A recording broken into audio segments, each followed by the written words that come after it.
Good evening guys, welcome back to study. सबसे पहले आप सभी को नए वर्ष की हार्दिक शुभकामनाएं। आगे बढ़ते रहिए नई सोच नई ऊर्जा के साथ।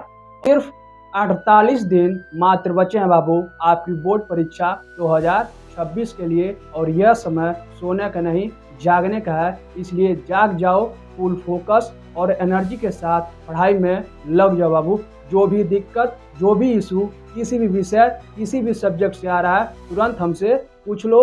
वीडियो के नीचे तुरंत कमेंट करो, ऑन द स्पॉट उसका सॉल्यूशन दिया जाएगा बाबू। तो चलो बाबू शुरू करते हैं। जो आपका इतिहास है चैप्टर नंबर 5, क्या है बाबू? मुद्रा संस्कृति और आधुनिक दुनिया के 15 महत्वपूर्ण प्रश्न पढ़ेंगे, जो लगातार 10 या 12 साल से बोर्ड में पूछे जा रहे हैं बाबू। इसलिए इनको देख लो, नोट्स बना लो और रट लो। और क्योंकि ये जितने भी प्रश्न है बाबू एक नंबर या बहुविकल्पी में आपके बोर्ड 2026 में आएंगे, और इनका चांस बाबू 100% है, क्योंकि ये लगातार 10 या 12 साल से पूछ रहे हैं। तो चलो शुरू करते हैं।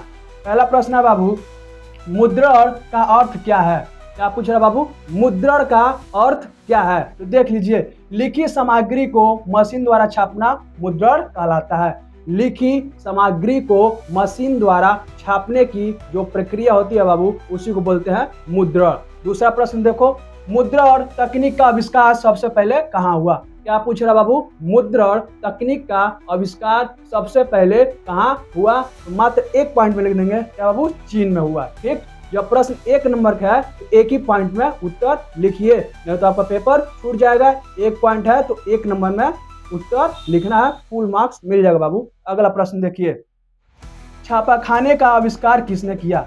क्या पूछ रहा बाबू? छापाखाने का आविष्कार किसने किया? एक पॉइंट में लिख देंगे, जोहानेस गुटेनबर्ग ने। कौन बाबू? जोहानेस गुटेनबर्ग ने छापाखाने का आविष्कार किया। अगला प्रश्न देखिए, गुटेनबर्ग ने किस धातु से अक्षर बनाए?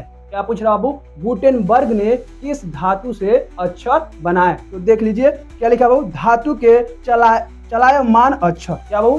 धातु के चलायमान अक्षर से गुटेनबर्ग ने क्या बनाया बाबू? तो अक्षर बनाए। अगला प्रश्न देखिए क्या कह रहा है, यूरोप में मुद्रण की शुरुआत किस शताब्दी में हुई? क्या पूछ रहा है? यूरोप में मुद्रण की शुरुआत किस शताब्दी में हुई? तो लिख देंगे बाबू 15वीं शताब्दी में। क्या लिखेंगे बाबू? 15वीं शताब्दी में। अगला प्रश्न देखिए, पहली मुद्रित पुस्तक कौन सी थी? क्या पूछ रहा बाबू? पहली मुद्रित पुस्तक कौन सी थी? लिख देंगे एक पॉइंट में, बाइबल। कौन सी थी बाबू? तो बाइबल थी। अगला प्रश्न देखिए, मुद्रण से ज्ञान पर क्या प्रभाव पड़ा? क्या पूछ रहा है? मुद्रण से ज्ञान पर क्या प्रभाव पड़ा? एक पॉइंट में लिख देंगे, ज्ञान आम लोगों तक पहुंचा। क्या हुआ बाबू? ज्ञान आम लोगों तक पहुंचा। किससे? मुद्रण से। एक पॉइंट लिख देंगे, फुल नंबर मिल जाएगा। अगला प्रश्न देखिए, सुधार आंदोलन में मुद्रण की क्या भूमिका थी? क्या पूछ रहा है? सुधार आंदोलन में मुद्रण की क्या भूमिका थी, उसी को लिखिए। तो लिख देंगे बाबू, विचारों के प्रचार में मदद किया। क्या हुआ बाबू? विचारों के प्रचार में मदद किया। अगला प्रश्न देखिए, भारत में छापाखाना सबसे पहले कहाँ स्थापित हुआ? क्या पूछ रहा है? भारत में छापाखाना सबसे पहले कहाँ स्थापित हुआ? तो लिख देंगे बाबू, कहाँ? गोवा में। कहाँ स्थापित हुआ बाबू? तो लिख देंगे गोवा में। अगला प्रश्न देखिए, भारत में पहली मुद्रित पुस्तक किस भाषा में थी? क्या पूछ रहा है? भारत में पहली मुद्रित पुस्तक किस भाषा में थी? तो लिख देंगे बाबू, पुर्तगाली भाषा में। किस भाषा में बाबू? पुर्तगाली भाषा में। अगला देखिए, औपनिवेशिक भारत में मुद्रण का क्या प्रभाव पड़ा? तो लिख देंगे, क्या लिखेंगे? देखिए, राष्ट्रीय चेतना का विकास हुआ। क्या हुआ बाबू? राष्ट्रीय चेतना का विकास हुआ। 12वां प्रश्न देखिए, अखबारों का उदय क्यों हुआ? क्या पूछ रहा बाबू? अखबारों का उदय क्यों हुआ? तो लिख देंगे बाबू, समाचार और विचार फैलाने के लिए। इसलिए बाबू, तो समाचार और विचार हैं, उसी को फैलाने के लिए अखबारों का क्या हुआ? उदय हुआ। देखिए 13वां प्रश्न, महिलाओं के जीवन में मुद्रण का क्या प्रभाव पड़ा? क्या पूछ रहा है? महिलाओं के जीवन में मुद्रण का क्या प्रभाव पड़ा? लिख देंगे एक पॉइंट में, शिक्षा और जागरूकता बढ़ी। क्या बाबू? शिक्षा और जागरूकता बढ़ी। किसमें? तो महिलाओं में। ठीक, 14वां प्रश्न देखिए, सरकार ने मुद्रण पर प्रतिबंध क्यों लगाया? क्या पूछ रहा है? सरकार ने मुद्रण पर प्रतिबंध क्यों लगाया? तो लिख देंगे बाबू, विरोधी विचारों को रोकने के लिए। इसलिए बाबू, विरोधी विचारों को रोकने के लिए सरकार ने मुद्रण पर प्रतिबंध लगा दिए।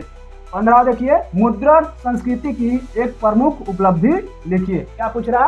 मुद्रण संस्कृति की एक प्रमुख उपलब्धि लिखिए। लिख देंगे बाबू, साक्षरता में वृद्धि। क्या बाबू? साक्षरता में वृद्धि। यही थे आपके 15 मोस्ट इंपॉर्टेंट प्रश्न जो आपके बोर्ड 2026 में आएंगे और इनका चांस बाबू 100% है। इसलिए इनको रट लीजिए और आने वाले अपने बोर्ड 2026 के लिए तैयार हो जाइए। जो भी दिक्कत, जो भी इशू किसी भी विषय से आ रहा है बाबू, तुरंत हमसे पूछ लीजिए, लेकिन पढ़ाई से पीछे मत हटिए, क्योंकि यह समय पीछे हटने का नहीं बाबू, अब पढ़ाई में लगने का है। जो भी डिस्ट्रैक्शंस है, सोशल मीडिया, व्हाट्सएप, इंस्टा, इन सबको बैन कर दीजिए और पूरा फोकस पढ़ाई में लगा दीजिए। हमारे चैनल पर ऑलरेडी विज्ञान का महत्वपूर्ण प्रश्न का सीरीज चैप्टर वाइज कंप्लीट हो चुका है। यह हिस्ट्री का 5वां चैप्टर चल रहा है, इसी तरह आगे भी चलेगा। इसलिए चैनल को सब्सक्राइब कर लीजिए ताकि एक भी वीडियो मिस न हो पाए बाबू, और पढ़ाई में जुड़ जाइए, पढ़ते रहिए, आगे बढ़ते रहिए। मिलते हैं बाबू आपसे कल शाम 6 बजे। धन्यवाद।